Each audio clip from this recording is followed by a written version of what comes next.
Olá pessoal, hoje a gente tem uma convidada especial, a doutora Jaqueline Lomando, para poder falar um pouco sobre segurança de voo na aviação civil brasileira.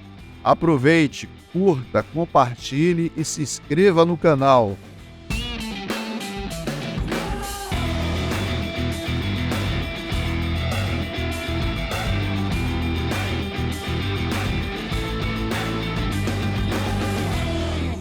Hoje com a presença da doutora Jaqueline Lomando Quaglianone. Nossa, falei direito aí. quase que eu enrolo a língua. Quaglianone, não é isso, já? Quaglianone, né? Quaglianone. Mafio. Tem que ouvir a música. Gente, Quaglianone. A música. Tem a música. Pessoal, a doutora Jaqueline, aqui conosco, é graduada em Letras, bacharel em Direito, trabalhou por 20 anos na Varig, sendo 10 na área de treinamento. E atualmente é instrutora de treinamentos da área de segurança para comissários de bordo, empresa da aviação civil brasileira. Jaque, obrigado por você ter vindo, tá? Eu que agradeço a honra de estar aqui com amigos tão queridos. Vamos então falar um pouco sobre segurança de voo, né? Eu fiz um textozinho aqui bem sucinto, até porque, vamos dizer assim, o papa do assunto é a Jaque, né? Boa parte dos brasileiros que utilizam as companhias aéreas não sabem e nem fazem ideia do investimento e dos cuidados adotados no que diz respeito à segurança de voo. Muitos procedimentos que são visualizados pelos passageiros e orientados pela tripulação, sabe aqueles sinaizinhos que o pessoal fica fazendo, não são devidamente compreendidos acerca da sua importância, principalmente dos que fazem transporte aéreo, seja para viagem a lazer ou a trabalho, né? É isso mesmo, Jaque? Eu acho que é isso mesmo. É o desconhecimento que as pessoas têm na realidade, né, do que seja voar, né? Não dá para parar o avião e falar assim, espera um pouquinho que a gente vai consertar aqui, né? Enfim, mas a aviação é uma coisa muito segura, né, Alex? Ela é muito regulamentada. A regulamentação da aviação, ela começou em 1944, logo depois do pós-guerra, né, com o advento da OACI, ou ICAO, né, International... Nem vou perguntar se você já era nascida nessa época. Veja bem, alguns dizem que eu dei embarque na Arca de Noé, que eu participei, né, do com Santos Dumont, que eu ajudei a dar embarque, enfim. Mas a aviação é realmente uma coisa muito regulamentada, né, porque ela começou militar, né, e quando sobrou o avião da Segunda Grande Guerra, teve que se fazer uma regulamentação, então a ONU criou, né, a Organização Civil de Aviação Internacional, do qual o Brasil é signatário da Convenção de Chicago, desde 1944, e o nosso Código Brasileiro de Aeronáutica já trouxe no bojo, né, regulamentar dele todas essas práticas de segurança internacionais e também todas essas regulamentações que a Agência Nacional de Aviação Civil faz, ela vem embaixo desse bojo regulamentar, né, do Código Brasileiro de Aeronáutica e dos tratados internacionais do qual o Brasil é signatário. Então, para que a gente possa voar internacional, para que a gente possa ser aceito em outros países, né, nós temos que fazer parte dessas boas práticas de segurança. As empresas são checadas, né? Nós temos o IOSA, né? Isso, eu ia te perguntar, quem é que faz essa checagem e faz essas avaliações? São órgãos, a própria ICAO faz através dos seus inspetores, e as empresas aéreas têm pessoas treinadas, né, para fazer internamente. Então, por exemplo, todo ano, a Azul tem os seus... como é que a gente fala, né? Não me fugiu a palavra. Depois do Covid, a gente fica desse jeito, né? Tem os seus auditores, né, que vão fazer essas auditorias internas. E esses auditores são profundamente respeitados dentro da empresa.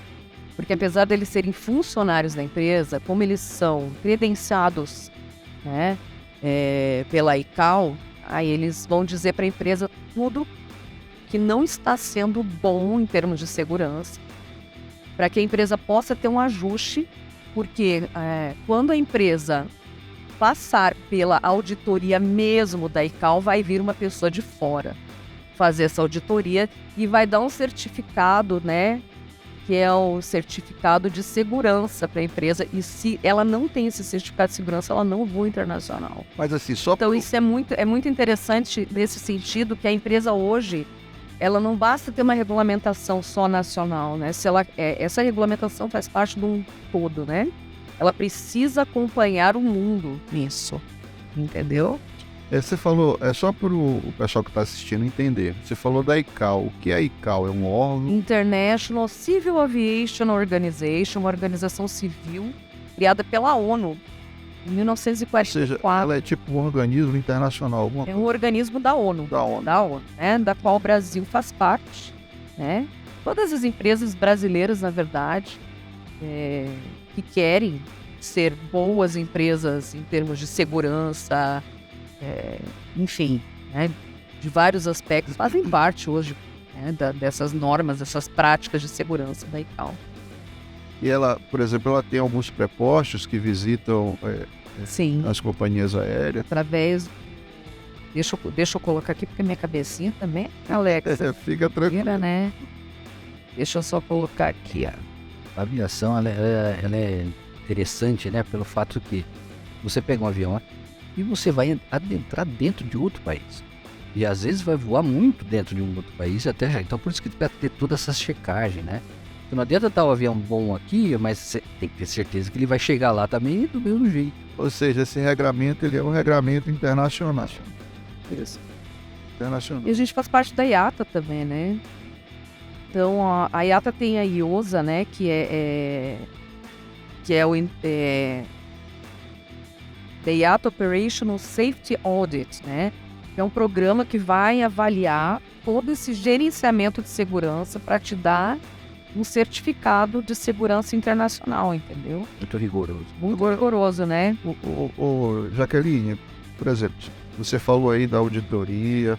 Se a companhia aérea, deve ter algum requisito mínimo que ela tem que cumprir para poder operar. Em que momento pode acontecer da companhia aérea não poder operar por uma ausência de algum requisito de segurança? Ocorre, já aconteceu isso no Brasil, que você tenha conhecimento? Tipo assim, essa companhia aqui parou de operar porque ela não atendeu os requisitos de segurança de voo e que a auditoria chegou e identificou alguma coisa.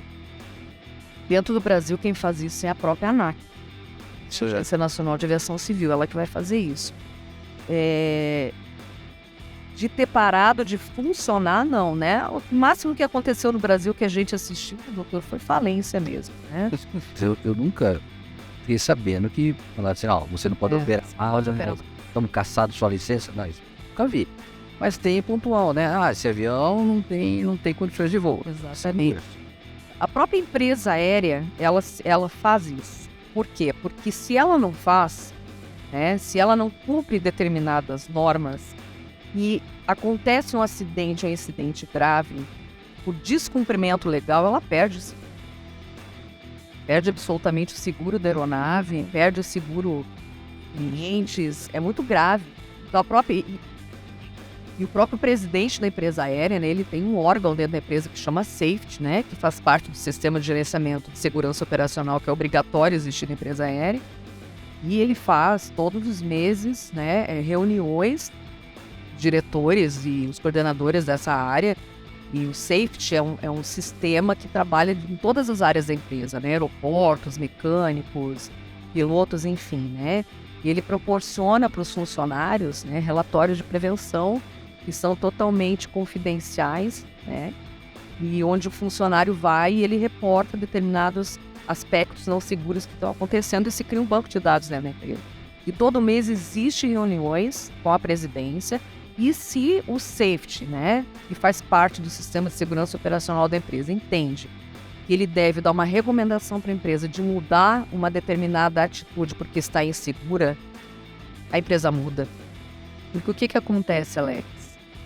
Quando um órgão, este órgão é um órgão obrigatório por lei dentro da empresa aérea. Se esse órgão fala para o presidente, olha, nós estamos lá a gente tem um gráfico, né, assim, de vermelhinho, vamos deixar bem simples assim, um amarelinho, porque voar é arriscado. Voar é arriscado. Então nós temos um gráfico de risco, né? Eu tenho o vermelho, basta um relatório para dizer, parou a operação. Tá arriscado, não pode, né? Nós tivemos alguns casos aí de operações que pararam por problemas da pista do aeroporto. De tanto que os pilotos reportaram a pista, tinha bombadas praticamente na pista, que depois da terceira bombada que o avião decolava, porque daqui a pouco estava deixando o trem de pouso na pista. E simplesmente a empresa aérea parou de operar para aquela localidade, que era uma localidade que dava muito dinheiro para a empresa, por uma questão de segurança, porque o safety foi lá, mostrou os relatórios e falou: olha aqui, nós estamos na eminência de sofrer um acidente grave. E a empresa para. Nenhum presidente é maluco, porque ele que assina, né, o sistema de segurança operacional da empresa, os manuais de segurança, é o próprio presidente da empresa que Existe a responsabilidade pessoal. Essa dele, exatamente. Então, é muito sério tudo isso dentro da empresa aérea, né? Em relação ao cliente, né, eu vejo, assim, realmente desconhecimento, né? A gente não tem o costume de ler um contrato, né? Na hora que você compra hoje uma passagem, Verdade. né? Uma passagem aérea, você não lê. Você lê. Você, quando entra lá na empresa aérea, você coloca assim: eu vou Eu vou ver ser muito tudo franco que eu... pra você, né, querido? Eu fico pensando no serviço de bordo, no vinho que eu vou tomar, o uísque que eu vou tomar, que não tem mais, né? Como antigamente, né? Ainda tem. Não, Tem alguns... Comprar uma classe executiva. né? Bem tratado. Não, é que eu me recordo, quando eu viajava muito pela Varig, tinha, né? Tinha. É Variga, aquela outra também, a Tana. Ah, tá. Outras épocas, né? Hoje a economia, né? De uma certa forma, também não te vê.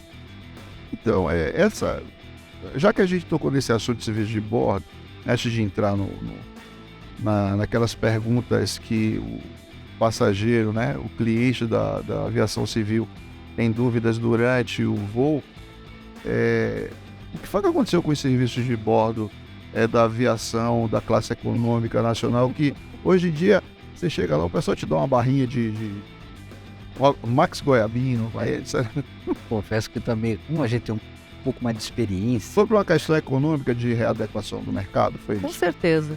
Com certeza. Não dava para manter mais o E hoje você tem também, assim, tudo pesa a bordo, né, Alex? Se você parar pra pensar, antigamente a gente embarcava aqueles trolleys, né, de comida com bandejas com louça.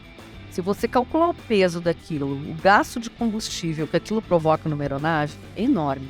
Antigamente a gente tinha espaço para gastar, né? Hoje não tá dando, né? O preço do combustível. E a gente sabe que o querosene de aviação, ele é pago em dólar. Né? A empresa aérea, ela paga em dólar. A operação de uma empresa aérea no Brasil é paga em dólar. Então é muito caro você ter uma empresa aérea no Brasil. A empresa aérea, ela está sempre na busca da contenção, né, dessa operacionalidade do vamos economizar e ser seguros. Né? Eu preciso ser seguro, porque se eu não sou seguro e amanhã o meu avião cai, pode ser que eu feche as portas também. Né? Então, é muito difícil ser brasileiro e empresário na aviação. Não dá pra falar. Não dá pra falar assim, agora eu vou colocar num ponto morto. Não, pra economizar um pouco de Então, existe sim práticas de economia de combustível dentro de uma regra de segurança, né? Onde você pode fazer essas práticas. Ou Isso seja, tudo é estudado. Se eu diminuo o peso da aeronave, eu economizo mais. menos arrasto. O próprio avião hoje, todo é fly-by-wire, né? Ele é computadorizado, ele não tem mais aqueles cabos que tinha antigamente. Você tinha sistemas hidráulicos, cabeamento, né? Aileron, profundor, leme de direção. Era tudo por sistema hidráulico com cabo de aço. Aquilo eram toneladas que pesava na aeronave. E hoje são feitos computadorizados. Vamos fazer uma comparação. É mais ou menos antigamente a gente tinha o volante do automóvel duro, né? Hoje você tem uma direção hidráulica. Hoje você tem um joystick, na verdade. Você tem um side stick. Né? Aí, muito mais preciso. É muito bacana o side stick, inclusive. Dá até um pouquinho de medo se as pessoas entram na cabine de comandante sem roupa. É coisa estranha, né? Antigamente, um avião, se você quisesse, né, um piloto ou atropelar um outro avião, ele conseguia. Hoje a aeronave não permite. Não tem. Ela entende que um piloto está fazendo alguma coisa errada, ela mesma desvia. É o que a gente conhece aí no popular como transponder, é isso que eles falam? Não, Que não. É isso, não tem nada a ver. Não, é o próprio radar e o sistema computadorizado da aeronave, ele não permite determinados procedimentos arriscados. E o avião hoje ele tem um fofoqueiro, ele conta para a empresa, ele manda via Como se fosse o ventania dedo duro. Não, dedo duro não. Eu tava falando pro meu enteadinho, né? Que eu tava explicando do voo também. Eu falei, ó, sai uma mãozinha lá e bate na cara do piloto, assim, aí ele acorda. Então todo mundo fica tranquilo. É muito bacana, é muito legal. Tem muita coisa, né? Eu acompanho de vez em quando alguns treinamentos de simulador. E é muito bacana você ver que hoje, a dificuldade de hoje, na verdade, é a informatização da cabine de comando, né? O piloto ele tem que conhecer muito dos sistemas informatizados da aeronave, mas ele tem que saber que se o avião simplesmente apagar tudo, ele precisa pilotar na mão, ele tem que saber o horizonte artificial, então eles têm um treinamento ainda muito puxado em relação a isso. Para superar qualquer situação que você não precisa utilizar o piloto automático dele. Na verdade, hoje você tem assim, um sistema de navegação, o sistema que vai entrar caso o sistema de navegação falhe e o terceiro caso falhe segundo, mais ou menos assim, digamos assim, né, falando de uma maneira bem chula. Tipo, você tem plano A bem estilo. Exatamente, é muito difícil, né, hoje. Daqui a pouco vai ter uma velocidade inteira. Exatamente, muito difícil hoje uma aeronave da pane, tanto que antigamente você tinha aeronaves que eram quadrimotores, que nem o 747, hoje é um avião já suplantado, ele é caro, ele é gastão, né?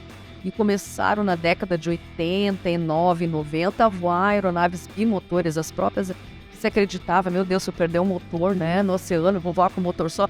Hoje você perder um motor é muito difícil, né? O motor da aeronave ele é muito bom, ele é muito preparado, ele é muito cheio de automação, não tem praticamente Com postes, né? vários. Nossa, motor gigante. Então a aviação em si, o avião em si é uma máquina muito segura. Certo. Ô, Jaque, vamos mudar um pouco. Vamos pensar um pouco com a cabeça do consumidor, do cliente que entra dentro, né, da aeronave. Tem aqueles procedimentos. Que embora a evolução esteja tão grande na parte tecnológica, Esse procedimento muita parte do consumidor está deixando a desejar, né? Estão na idade da pedra. Hein? Aí, por exemplo, você entra na aeronave, tem aquelas primeiras orientações por parte da tripulação. Uma pergunta, né? Vou colocar com uma pessoa que está viajando a primeira vez. Por que eu tenho que permanecer sentado com os cintos afivelados enquanto a aeronave... Corre na pista para decolar? Não, quando está lá em cima também é aconselhável também. Nós voamos na atmosfera, né? Nós temos uma coisa na atmosfera chamada CAT. Clear Air Turbulence. Turbulência de céu claro. Turbulência. Que não é detectada pelo radar da aeronave. Essa turbulência ela pode ser desde leve até extrema, de tirar o avião da atitude de voo dele, né? Pode despencar Ou baixo. seja, pode acontecer de uma hora para outra. É aquele famoso vácuo que não existe, que o pessoal fala, nossa, É buraco, né? Que não existe. Na verdade, são voos ascendentes e descendentes, é a famosa tesoura de vento que ocorre a grandes alturas. E que o radar do avião não pega. Então, quando a gente fala para você ficar com o cinto confortavelmente afivelado, é para sua proteção, para que você não seja pego de surpresa. Geralmente, estatisticamente, os que mais se ferem a bordo são os comissários, porque eles são lá hora de serviço de bordo. Nos Estados Unidos, existe uma legislação, né, que eles voam o atar-cintos totalmente ligado sempre e fazem o serviço de bordo, né? Os comissários se levantam com o atar-cintos ligados. Devido à legislação aqui, nós, quando liga o atar-cintos, nós somos obrigados, os comissários são obrigados a também se sentar, para não causar um descrédito no cliente, né? Sim. O atar-cintos está ligado e o comissário está andando dentro do avião. Então existe um pouco de diferença aqui lá fora em relação a isso.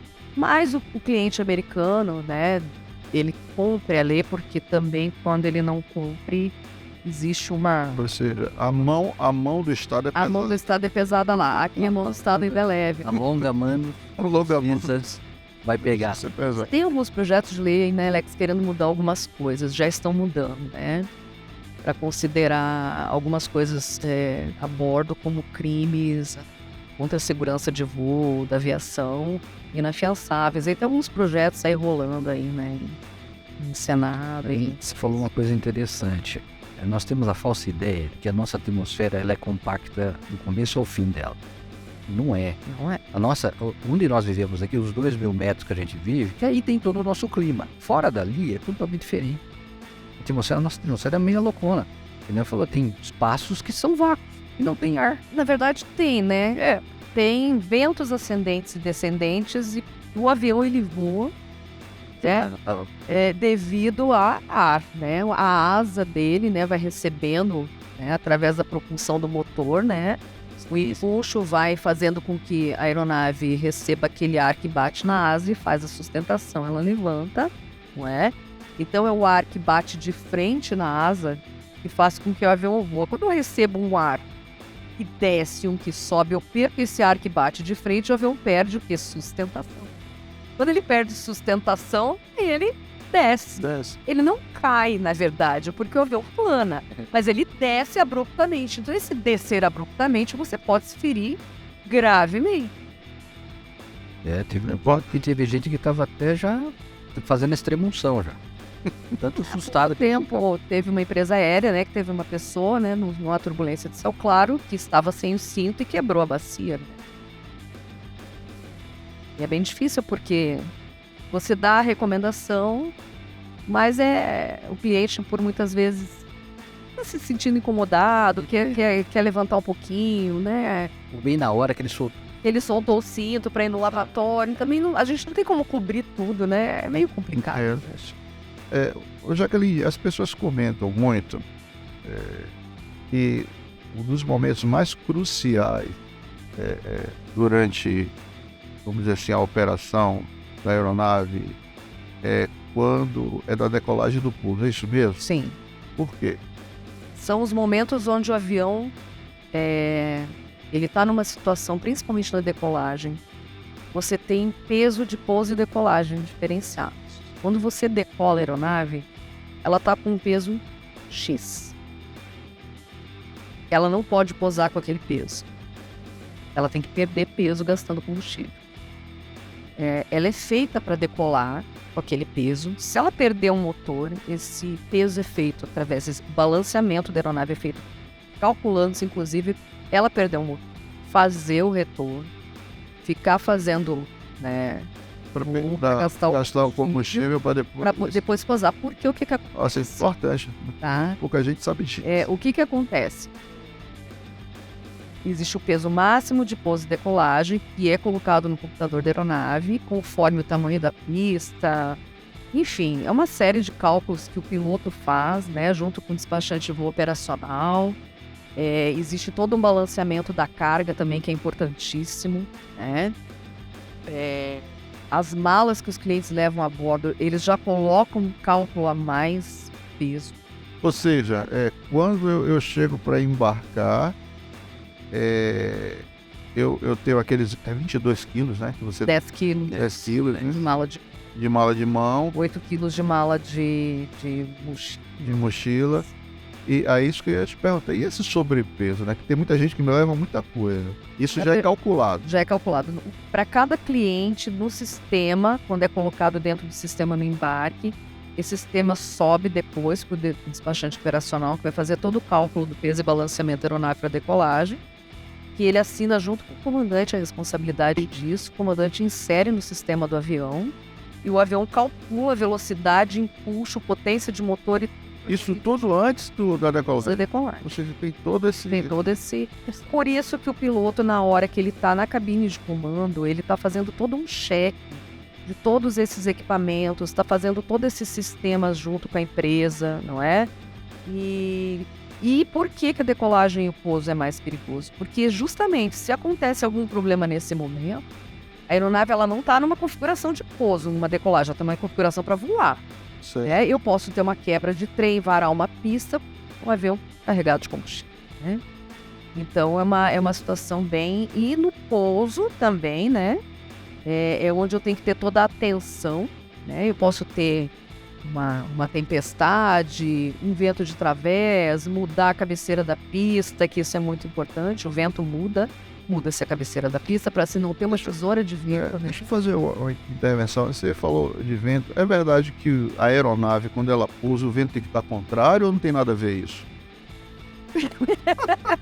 Olha, agora você Pergunta pegou de aluno aqui. eu não sou pronta para te explicar. Não, Mas existe METAR, né? Que é dado pela torre de controle. Que a torre de controle, vocês sabem quem faz, é o pessoal da aeronáutica, né? Tá tudo isso é com DCE aí, né? Quem controla, que eles são maravilhosos, os nossos militares da aeronáutica. Então, em cada aeródromo você tem, né? Como é que tá o tempo naquele aeródromo, esse passa para o piloto. O piloto, quando ele vai chegar para o pouso, ele já sabe qual a cabeceira que ele vai... adequada e o vento adequado. E se o vento muda no meio do caminho, ele recebe antes. Então existe todo um trabalho muito grande por trás, né, de um pouso e de uma decolagem numa aeronave. Então, por exemplo, o avião decola, um exemplo bobo, assim, que a gente acha que é pouco. Sim. Sobe o trem, né? Não subiu a rodinha do avião. Não subiu a rodinha do avião, por exemplo. Uma bobagem, né? Não dá para voltar e descer simplesmente? Vamos pousar de novo? Dá, né? Eu tenho peso de combustível. A aeronave entende que ela está no chão. Ela entende. Ela ainda não decolou. Ela pode perder o radar, pode perder uma série de componentes, porque ela entende que ela não está voando. Então, assim, tanta coisa bacana, que se a gente fosse conversar, ia dar um mês aqui. Mas não se preocupem, tá? Porque isso dificilmente acontece, né? Existem vários sistemas, mas é muito mais complicado. E é muito bonito, porque é um sistema de pessoas que trabalham juntas, né? Para que um avião decole do ponto A para o ponto B em segurança. Então não é simplesmente vamos botar combustível e vamos embora. Não é assim que funciona. E quando eu falo para um cliente que ele precisa estar com o cinto e a poltrona na vertical e a mesinha guardada, Sim. por quê? A velocidade de decolagem de uma aeronave talvez é um pouquinho mais do que um carro de Fórmula 1, né? Numa disparada acelera. É uns 340 por aí, mais ou menos. Força G, né? Se eu tenho uma RTO, que é um Rejected Takeoff, né? Uma rejeição de decolagem em alta velocidade, que é a que eles menos gostariam de fazer, porque pode causar dano no avião, né? Mas quando que o piloto vai fazer uma rejeição de decolagem em alta velocidade? Quando ele vê que o perigo é muito maior dele decolar do que fazer a rejeição. Você imagina você tomar um sopetão, freio de pouso no avião a 300 por hora, se você está sem cinto, né? E você está com aquela mesa baixada, você vai, seu fígado, estômago, vai tudo. Então as pessoas não têm muita noção disso. O avião taxiando, quando ele pousa para o táxi, taxiando, a velocidade dele é 60 km por hora. Por isso que pede para você permanecer sentado. Parece, né? Você tá olhando. Você sabe, né? Sabe o que acontece? Às vezes o passageiro tá ali. Quando ele sentiu que o avião aterrissou e ele começou a taxiar, o cara já quer tirar o cinto para levantar, para poder... No carro, os acidentes mais graves acontecem nessa velocidade. Quando a pessoa está sem cinto de segurança. Não é? Imagina no avião, é a mesma coisa. Só que como o avião é muito grande, né? O cliente ele perde a noção por conta do espaço. Então, o espaço não te dá a noção da velocidade. Entendi. A gente pode tranquilizar todo mundo, que é só pôr o fonezinho mesmo, ligar a telinha, assiste o seu filminho, não precisa saber de todo em detalhe, né? Senão você vai ficar pensando. Ah, não, curte a decolagem, é tão bacana você ver a asa toda desmontando os slates na frente, o flap, né? Aumentando a curvatura da asa, aumentando a extensão da asa para que o avião tenha mais sustentação na decolagem. Ou seja, voar é uma arte. É maravilhoso. É legal, você A gente é apaixonado, eu sou apaixonada, né? Até hoje eu olho, falo assim, como é que pode, né? O avião, se você não põe um calço, aquela madeirinha na rocha. Eu te perguntar, porque quando chega... Mas isso é simples, não tem freio de mão. Na verdade, ele tem o parking brake, doutor. Ele tem um freio de mão, né? Aquilo ali é porque Por que se bota aquela madeirinha, aquele calço? Me lembra aqueles caminhão. Você vê a envergadura da asa de uma aeronave, né? Grande, dependendo do avião, né? É uma asa só, né? Seção direita e esquerda da asa. Isso. E bate um vento, se você não tem um calço, o avião vai embora. Ele começa a andar sozinho na pista, porque é pura física. Nossa. Pura teoria de voo, né? Peso, então, um vento que bate na asa, e se o avião não está devidamente calçado, ele começa a andar. Eu estacionei ali, mas... Aí você fala assim, como é que pode aquilo tanto de toneladas? Exato, isso que eu ia te perguntar. Por isso que é a coisa mais bonita do mundo. A aeronave, como é que pode tantas toneladas com combustível, com passageiro, com mala, em carga, aquilo decola. Uma pergunta que você estava esclarecendo no início aí sobre peso, né? E antes da decolagem é feito todo um cálculo, toda uma avaliação do peso para poder... Já aconteceu, vou colocar dessa forma, se eu estiver errado, por favor, me perdoe. Já aconteceu do piloto detectar um sobrepeso e a aeronave não... e cancelar a decolagem? Olha, eu nunca presenciei na minha vida de comissário isso acontecer, tá? Mas creio que sim, creio que já deve ter acontecido, né? Porque a gente sente no decolar quando o avião tá pesado, é engraçado, né? Quem tá acostumado, já o piloto tá acostumado, ele sente, né? No decolar, o peso da aeronave, entendeu? Eu nunca presenciei isso, tá? Mas isso é um dos problemas muito sérios, né? Que é muito regulamentado, é muito cuidado, porque isso é uma coisa que derruba avião, peso fora, o avião está fora do peso de decolagem dele. Importante. E as empresas cuidam disso, né? A gente tem existem empresas terceirizadas que fazem o embarque das cargas, enfim. Elas têm treinamentos obrigatórios também pela ANAC. E sempre tem um funcionário da empresa aérea e alguém da manutenção checando essas cargas quando elas estão sendo colocadas, né? E, por exemplo, se hoje eu fiz um balanceamento da aeronave e de repente chega mais uma carga e eu preciso movimentar essa carga dentro do porão do avião, eu preciso fazer outro balanceamento e inserir outros dados no computador da aeronave. Tal é a seriedade, né, de você carregar carga dentro de um avião. Já que outra coisa que eu ia te perguntar, como é que funciona a hierarquia da tripulação durante o voo? Por exemplo, você tem lá o piloto e o copiloto na cabine e você tem os comissários. Como é que funciona isso? Por lei, pelo Código Brasileiro de Aeronáutica, toda empresa tem que ter um comandante a bordo de um avião e ele é o preposto.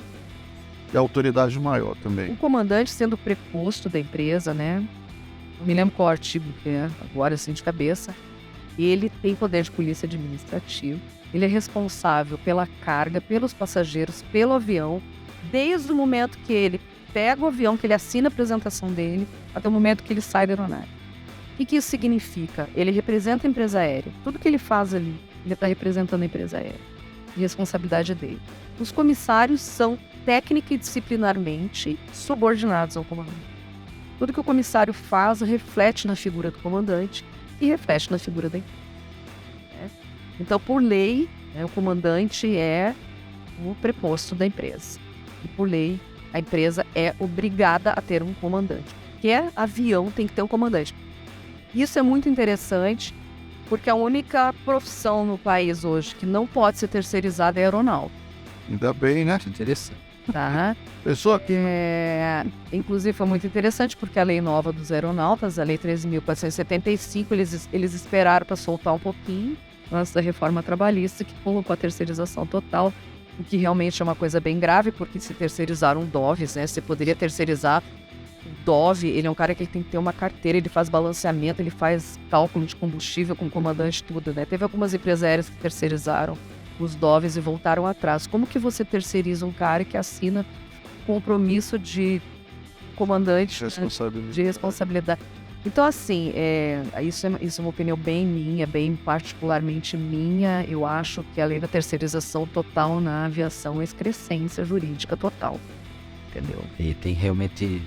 nem tudo serve para tudo. E você falar, já existe a ideia de que a terceirização é a precarização do trabalho. E você ainda traz isso para a área da aviação civil. É complicadíssimo. É complicado. Já que eu falo para os alunos, né, eu falo assim, Deus no céu e comandante na aeronave. É isso aí, é o tamanho da competência que ele tem. Competência que eu digo não de que ele é um bom piloto, né? Competência funcional. A empresa lhe dá todo o poder. E a responsabilidade tão grande, nós não podemos esquecer, nós temos um ser humano, né?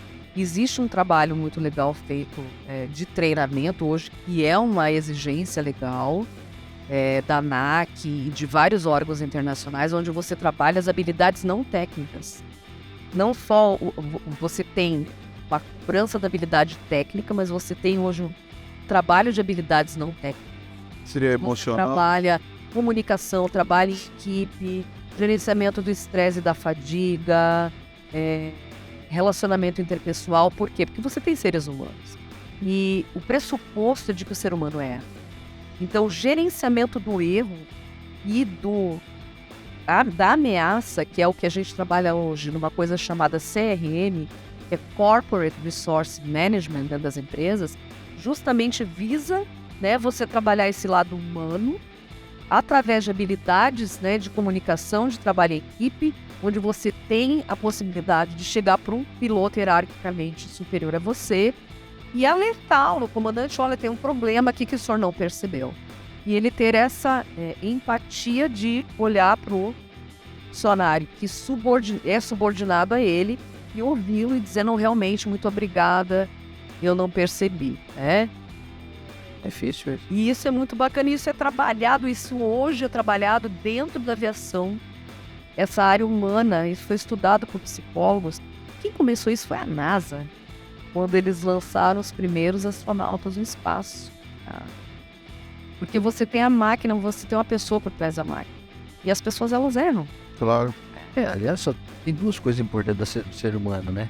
Que a gente erra, realmente nós vamos morrer.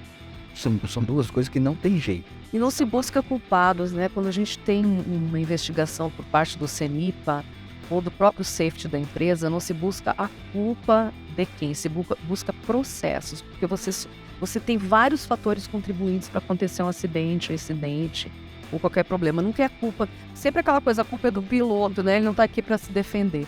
Mas o que levou aquilo, o que levou aquela tomada de decisão daquela pessoa?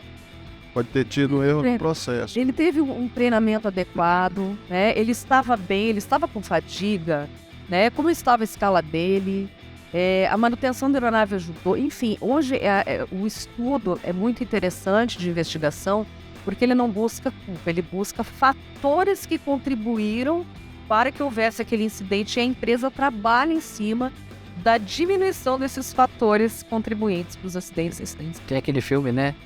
Aquele piloto que pousou no Rio Hudson. O Tom Hanks. Isso. Eu achei sensacional aquele filme, porque eles investigaram tudo e ele falou, eu tô atitude. Você não tava falando, não, você errou. Tiraram, ele falou, tiraram a humanidade da cabine, né? Coloquem aí ele pediu 30 segundos de tomada de decisão, que é um dos fatores, né, que a gente trabalha no Corporate Resource Management, no CRM, é a consciência situacional e a tomada de decisão. Existe dentro do treinamento, existe uma simulação de momento de risco que essas pessoas passam, né? Aliás, é o pavor de todo treinamento, porque os coitados, eles vão lá para sofrer, né, eles entram no simulador e eles vão lá para sofrer o problema. Né? O comissário ele tem treinamento anual e bianual. Colocam situações de risco. Situações de fogo, de evacuação de emergência, de sobrevivência na selva, pouso na água, abertura das portas em emergência com as escorregadeiras, fumaça a bordo. Você pode despressurizar o avião, inclusive, para retirar a fumaça da aeronave. Né? Enfim, preparação de cabine para pouso de emergência. Né? Marinharia. Nós temos escorregadeiras que são barcos a bordo dos aviões, kit de sobrevivência no mar, nós temos treinamento de sobrevivência no mar, na selva, no gelo, no deserto. Caramba. Tem. Sabia disso aqui? Não, né? Kiko. A coisa é mais embaixo, hein? Jaqueline, deixa eu comentar algumas situações de acidentes que ocorreram e que marcaram a época no Brasil e no mundo, né? Eu queria que você comentasse, é óbvio, dentro daquilo que você conhece, que você se sente confortável para comentar. Faz algum tempo, a gente teve um acidente com um time de futebol, né?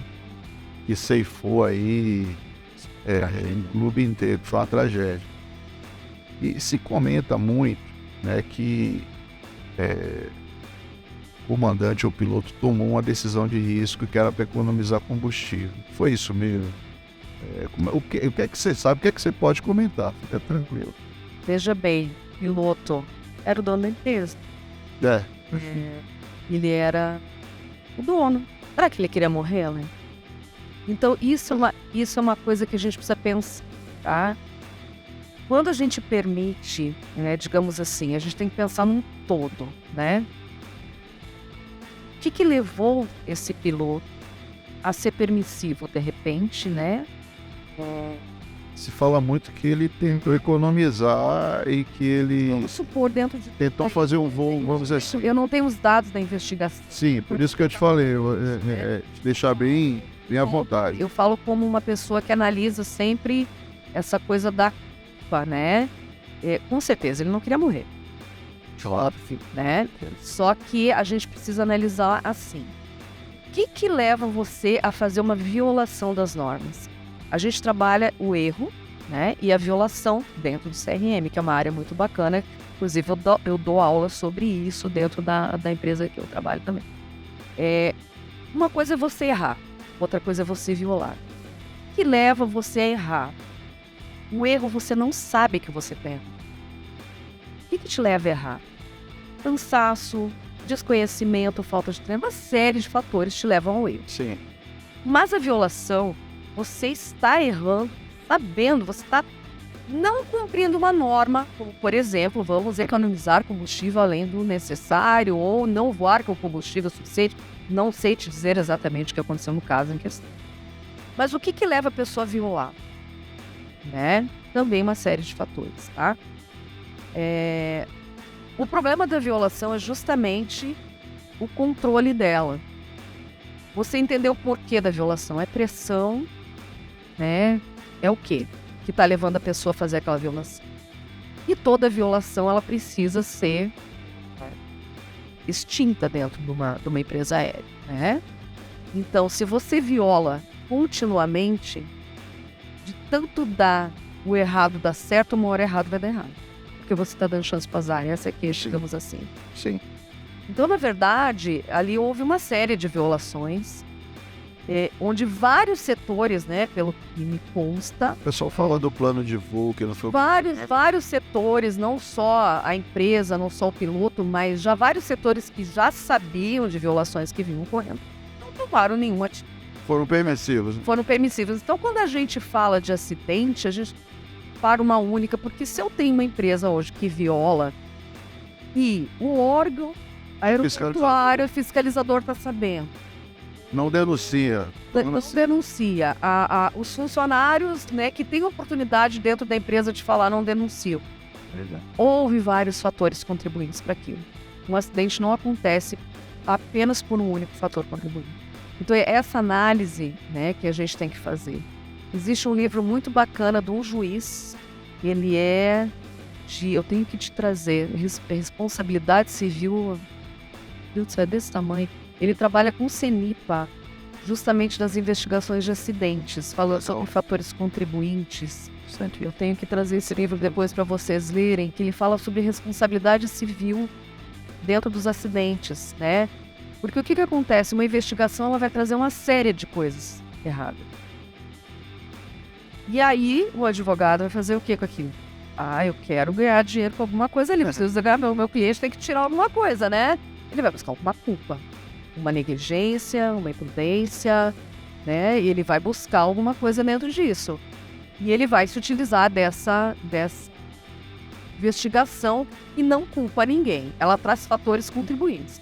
E aí ele vai tentar mostrar para um juiz que esses fatores contribuintes aqui foram porque a pessoa foi negligente. Então, eu sempre costumo falar, né, para os meus alunos que uma coisa é culpa e outra é responsabilidade. Quem trabalha na aviação tem que ser muito responsável. Nós não trabalhamos com culpa, mas nós trabalhamos com responsabilidade. A minha responsabilidade de dizer não quando eu verifico, né, que alguma coisa está errada e por pressão de alguma área. Realmente, quando acontece um acidente é porque houve uma sucessão de fato, exatamente. De fato. Uma sucessão de fatores.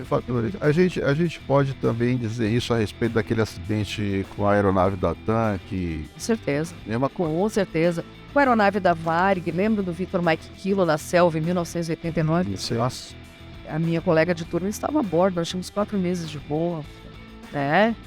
Foi uma sucessão de problemas ali, né? Inclusive, hoje o copiloto, o Zili, ele dá palestras sobre o que aconteceu na época, né?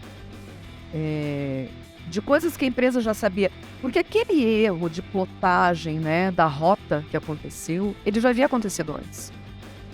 Ele já tinha acontecido antes na Varig. Mas por que os pilotos, quando eles erraram e eles verificaram que eles tinham errado, eles simplesmente voltaram atrás e colocaram novamente a rota certa, porque o avião vai sozinho? Desde aquela época, por que esse piloto não fez isso? O que levou ele a não fazer isso? Mas, né, existe todo um estudo desse acidente muito sério. E é muito bacana você ver que isso ocorreu depois criminalmente contra esses pilotos aí quase 30 anos. É muito difícil estar na pele dessas pessoas para você ver. Então, você culpar sem entender os porquês de trás, né? E quando a gente começa a trabalhar na aviação, a gente começa a trabalhar com esse âmbito da culpa, a gente fica como advogado meio esquisito, sabe? Porque você começa a observar a culpa de uma outra forma, entendeu? Não do ponto de vista jurídico. Estritamente. O que levou a pessoa a fazer aquilo, né?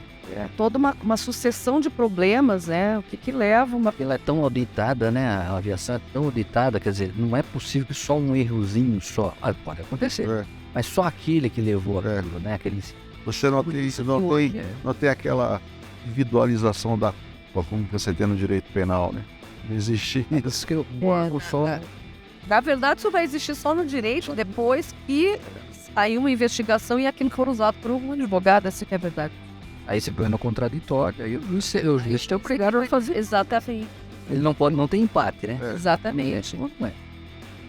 Já que, nossa, o tempo está correndo aí, eu vou partir para uma... Eu só vou fazer uma reclamação, mas eu não vou falar qual é a empresa. Uma questão assim, porque eu já estou fazendo de outra forma. Mas eu pedi uma comida kasher, não veio no meu voo, né? E sabia que estava lá e eu falei, pô, mas eu quero experimentar a kasher, né? Motivos religiosos. Eu só queria conhecer a culinária. Entendi. E a empresa disse simplesmente para mim, falou assim, tem. Quando eu cheguei no voo, não tem. Olha lá. Eu falei assim, chamei a comissária. A refeição é terceirizada, né? Paguei terceirizada. né? Porque paga uma taxa. A empresa que eu conheci na época que tinha o próprio catering era a Varig. Hoje os caterings são terceirizados, né? O catering que eu conheço o catering muito bom. E eles têm, inclusive, a comida kasher ou kosher, né? Totalmente separada. Depende da área judaica, aí quem tá falando né? Cozinha totalmente separada do resto da cozinha, porque o rabino vai lá fazer o checar absolutamente. Pode misturar leite com carne. E nós temos também dentro, né, das comissarias a comida halal, né, muçulmana, que também é separada. É muito interessante, eles têm um trabalho. E o que acontece muitas vezes é a falha na comunicação, que é a coisa mais difícil que tem no mundo. As pessoas se comunicarem devidamente, né? Coloquei por escrito. E se tivesse a muçulmana, também serviria. Porque... O que você quer comer comida muçulmana, menino? Porque que coisa... Que advogado complicado. Deixa eu explicar um pouquinho. É que eu sou estudante de cabala judaica. É que legal, né? Eu não sou judeu, mas acompanho demais. Então nós pegamos certos hábitos, né? Então eu tinha até uma alternativa para aviação. Eu falei, então me traga a muçulmana. Que pode comer, que tá tudo tranquilo. E nós temos treinamento, inclusive, para servir esse tipo. Não tinha, eu tive que comer só uma comida brasileira mesmo. Aquela brava. E na volta não me deram também. Eu está registrado. Tem algo importante que eu esqueci de perguntar a Jaqueline. E os pets? E os pets na viagem? Para poder levar dentro. Hoje, como é que tá funcionando? Olha, Alex. Como é que é regulamentado? Eu não quero que o meu animalzinho vá lá no... Eu quero meu dog alemão, eu quero trazer meu dog alemão. Não dá. Na verdade, mundialmente, né? Ainda mundialmente, a maioria das empresas aéreas, elas permitem cachorros de pequeno porte, até 10 quilos no máximo, dentro das especificações da caixinha e que caibam embaixo da poltrona, né? E existe uma tendência aí na ANAC, talvez uma tendência mundial, de desregulamentar essa área e deixar para que a empresa aérea tome defina isso. A grande verdade vamos lá, né? Hoje você paga e leva o seu cachorrinho embaixo da poltrona, né? Mas tem um tamanho, né? Tem um tamanho. Ele levou um dog alemão. Mas eu falei, é meu Né? cachorrinho de estimação. E hoje, né, vamos supor assim, tem pessoas, né, hoje já está aí correndo uma projetos de lei, né, para fazer a família interespécies, né? Tem pessoas que consideram o animal parte da família, né? Eu particularmente tenho 5 cachorros, eles Isso aí. todos na minha cama, né? Então a gente fica preocupado, é óbvio, de tratar o animal como bagagem. Existem empresas aéreas que levam carga viva e existem empresas aéreas que não levam carga viva justamente por conta da responsabilidade. Você tem que ter um porão preparado com aquecimento, com oxigenação suficiente para o animal, né? Existem algumas empresas internacionais que elas são especializadas em levar carga viva, tá? Mas isso ainda está muito incipiente E hoje agora. no Brasil, como é que está funcionando? Hoje no Brasil, na verdade, eu acho que tem só uma empresa aérea que leva carga viva. Poucas levam, né, por conta da responsabilidade. Nós já vimos aí o problema da cachorrinha que desapareceu no aeroporto, que derrubaram porque é o terceirizado que tirou de dentro do avião, enfim. Verdade. Mas o que está acontecendo, Alex? Cada vez mais as pessoas estão entrando na justiça, pedindo autorização para levarem os seus animais junto dentro do avião e elas estão ganhando autorizações judiciais. E aí é que começa o problema, não é? Você tem que ter um laudo também para você apresentar. Você tem que ter um laudo, você tem que Do ter veterinário. laudo do veterinário, enfim. Eu acho, Jaqueline, particularmente, que é uma grande oportunidade de crescimento. O setor que mais cresceu na pandemia foi o setor pet. Inclusive, eu até cheguei a comentar, né? Existe assim ainda uma grande retranca das empresas aéreas de fazer uma liberação um pouquinho maior. Eu sou totalmente a favor da liberação. Levar animais maiores a bordo, colocarem... Vamos lá! Você quer levar o seu Dog alemão. dog alemão, você vai comprar a fileira toda. E esse cachorro... Não, mas não é? E esse animal poderá estar com uma fralda, focinheira. Você vai assinar um termo de responsabilidade. A empresa pode fazer um termo de responsabilidade de X coisas, né? Enfim, você só vai poder estar em determinada fileira do avião. Eu acho que existe aí uma gama de possibilidades. A JAL, né? E acho que é Turkish Airlines. A JAL eu sei que tem 2 voos semanais que é pet free a bordo. Inclusive o avião não tem carpete. Ele é todo feito para você levar animal à vontade, né? Nossa, pode passear. E a Turkish você leva até bode, cavalo, ovelha. Eu ia falar isso, não é só cachorro lá, Até bode. né? Ah, E se você tem um pônei e fala, eu quero levar meu pônei, um mini cavalo. E já houve, né, casos de você ter que aceitar o animal porque a pessoa chega, né? Né? Tutela de... Oi, Autorização inicial. Ou então Isso a aí, aeronave não decola. isso aí é bom. até decola, viu, Alex? Mas vai dar uma dor de cabeça pra empresa.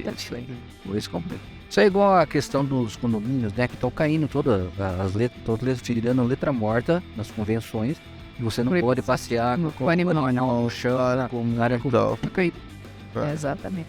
Então existe uma tendência real de desregulamentação do setor. E assim, eu acho que Você acredita que isso vai evoluir? eu acredito que sim. Eu acredito que vai evoluir porque existe um crescimento grande no mercado. Hotéis já estão recebendo pets. Quer dizer, você tem hotéis que recebem pets, mas eu não tenho como levar o pet. Então, a pessoa deixa de ir de avião e ela vai de carro. E, aliás, quem pode, aluga um jato particular. É verdade. Porque a empresa, a aviação aérea particular, né, os jatos particulares, eles... Não existe, na verdade, uma proibição.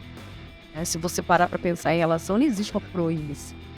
A ANAC deixou mais ou menos isso a cargo de cada empresa. E a ANAC, eu acho que está certa. Ela precisa liberar esse mercado e deixar que as empresas que decidam o que elas querem. A história dela. A história E, e outra coisa, existe um nicho, né? Pelo que você falou, a ser explorado, né? E existe um nicho. É aquilo que você falou, ó, o cara quer levar meu dog alemão, então você compra tanta sem a minha anaconda, quero levar a anaconda. Leva. O grande problema existe dentro de uma área que eu participo com uma doutora muito bacana, que é a doutora Priscila Dauer Mendizabal, que ela é da Comissão de Direito Aeronáutico lá da OAB, Tatuapé de São Paulo, uma equipe, um grupo de pessoas, inclusive de advogados veterinários, que falam sobre todas as problemáticas dos animais a bordo, né? Que tipo de doenças, por exemplo, determinados animais poderiam trazer? Que tipo de vacinas que eles teriam que apresentar? Dá para se fazer um portfólio? Tá. Dá para se ter um trabalho em relação a isso? Sim. Existe agora vontade das empresas aéreas de fazer isso? Eu creio que não. Mas é um mercado que eu acho que vai acabar no futuro acontecendo, de qualquer forma. Legal. Eu acho que o primeiro que liberar aí a bordo um voo semanal e vamos levar os nossos cachorrinhos, vai todo mundo achar muito bacana, né? Que bom. Pessoal, tá chegando ao final do nosso podcast. A gente vai conversar um pouco sobre... O povo quer saber quem é a doutora Jaque. É isso que é mais importante. Na estrutura aí de treinamento. Jaque, a gente vai fazer um bate-bola com você. Tá? Ai, meu Deus. E aí você responde. Um livro. Sentido da Vida, do Frankl, psicólogo que sobreviveu ao campo de concentração. O que você falou que era ajudar. Próxima faculdade. Fazer psicologia. Que legal, boa. Tanto da aula de CRM, de trabalhar com o fator humano, dentro da empresa aérea, me apaixonei por isso. Bacana. Um filme. Star Wars. Star Wars. Nossa, Star Wars, sou apaixonado. Mas qual todos esses? Todos, apaixonados. Agora tem 7, né? Uma música. I Wish You Were Here, do Pink Floyd. Essa é boa, né? É de qual álbum, você lembra? The Dark Side of the Moon. A cara dele. Gostou, aqui? O que também dá. Eu tenho que perguntar, né? Um time de futebol. É nós, né, amor? Por isso. Itaquerão, o nosso parque, né? Um lugar, Jaque. Um lugar. Minha casa. Todo mundo que vê podcast fala isso. Uma pessoa que viajou o mundo, viaja. Minha casa, porque eu vou dizer uma coisa pra vocês, é muito bom viajar, mas é tão gostoso. Minha casa, minha vida. É verdade. É tão gostoso voltar. A casa da gente, a cultura da gente, onde a gente foi criado. A gente vira cidadão do mundo na aviação, mas é tão bom. E não é fácil, né, Gil? Tá tudo quanto é louco. Parece que é tão bacana porque você abre seus horizontes. Você vê que o seu mundinho não é só ele que existe. Ele não é o único mundo correto. A sua cultura não é a cultura correta. As pessoas têm culturas distintas. Você aprende a ser mais ético. Você aprende a respeitar o outro. A entender que a tua verdade não é a verdade universal, né? Então a aviação te proporciona isso. Isso é meio kantiano, né? Pode ser um monte de coisa, né? Bacana. Uma cidade, Jaque, uma cidade. Uma cidade. Eu pra ti. Roma. Roma. Você falar Porto Alegre. Senhora, Por que Roma? História, hein? Porque eu gosto muito de história. Tive a oportunidade de visitar Roma em 2019, essa pandemia, com meu marido. A gente fizemos 30 anos de casado e fomos para Roma e depois para Costa Amalfitana. E Alemanha. Um abraço. Uma motinha passeando. E eu fiquei absolutamente apaixonada por aquela cidade. Você toma água até hoje dos aquedutos romanos nas fontes da rua. Água limpa. Né? Que aquilo tem mais de 2000 anos. Chona, né? Você tá no meio da história, né? A cidade nasceu, né? Nossa civilização ocidental tá lá. Direito romano. Aqueles dois que mamaram da cachorro. Cara, é maravilhoso. Vou morrer, meu amor. Maravilhoso. Cidade maravilhosa. Um sonho. Um sonho. Que as pessoas se respeitem uns aos outros, né? As pessoas não se julguem pela cor da pele, pela escolha sexual, pela escolha política, pela religião. Elas se respeitem, elas saibam ser seres humanos. Nós somos todos diferentes, né? Que a gente aprenda a se respeitar, ser ético, que o mundo seja ético. Acho que é o meu sonho.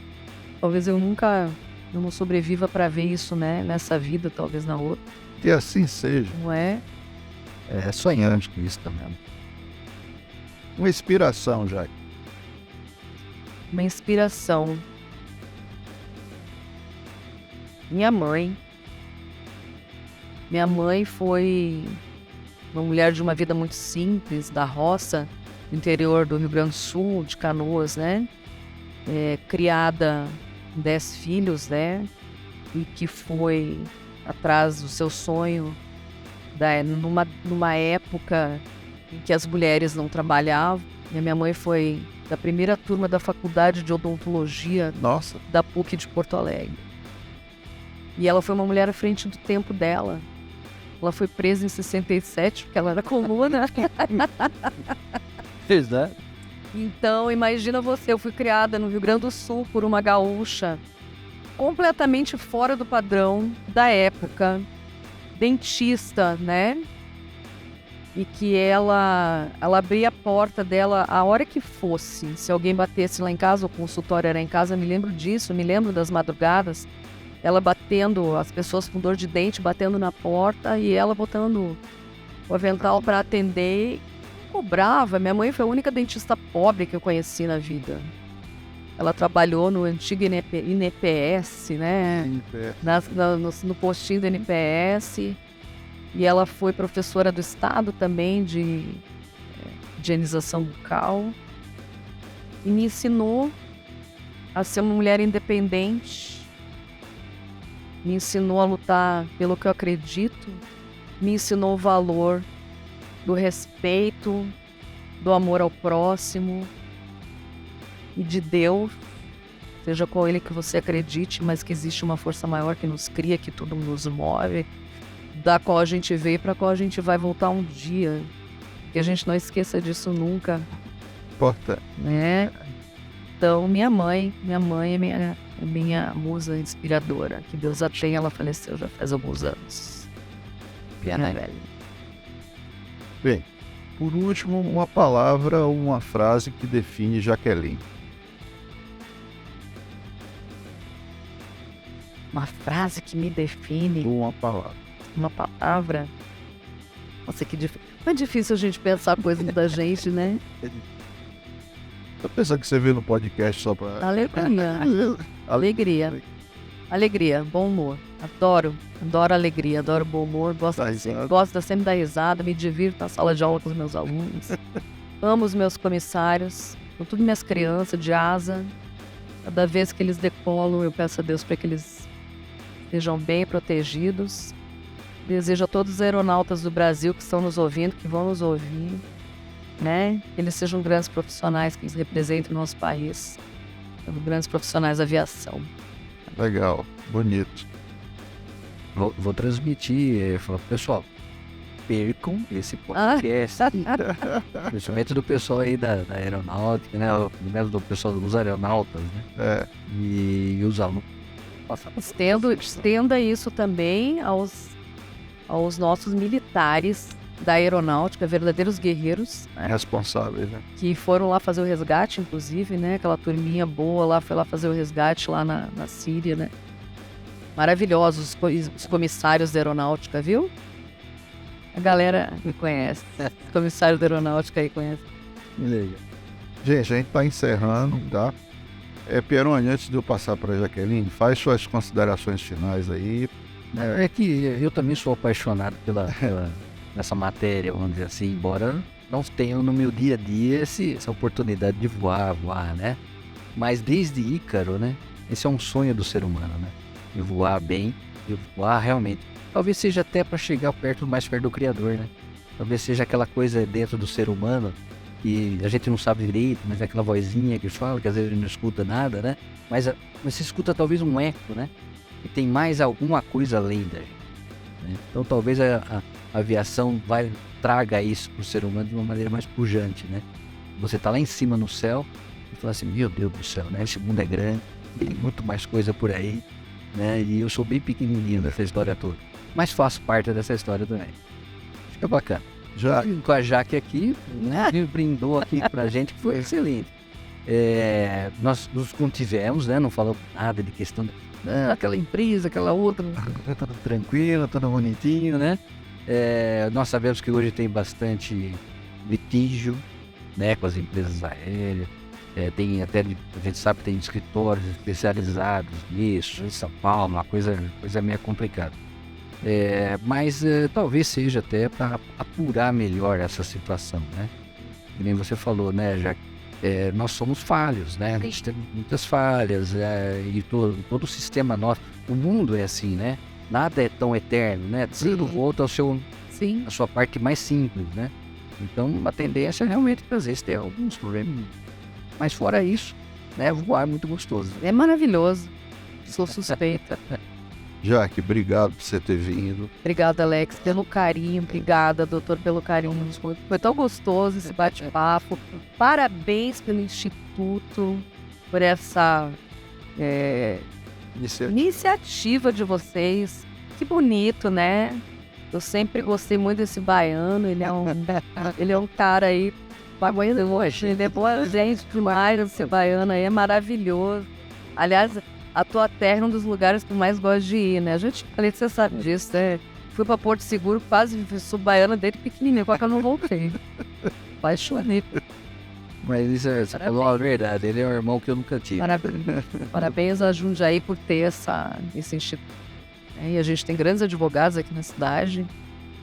Tá com uma gama aí de uma galera bacana, dá pesado. Tá achando? Gente, obrigado por vocês terem assistido até agora, tá? A gente ficou sabendo muito sobre segurança de voo, sobre aviação civil, com a doutora Jaqueline Lomando. O último nome? Olha o Guadianone. Um forte abraço e até o nosso próximo podcast com o Instituto da Advocacia Jundiaense. E ajude, curta, compartilhe, se inscreva no canal e aguarde por mais novidades.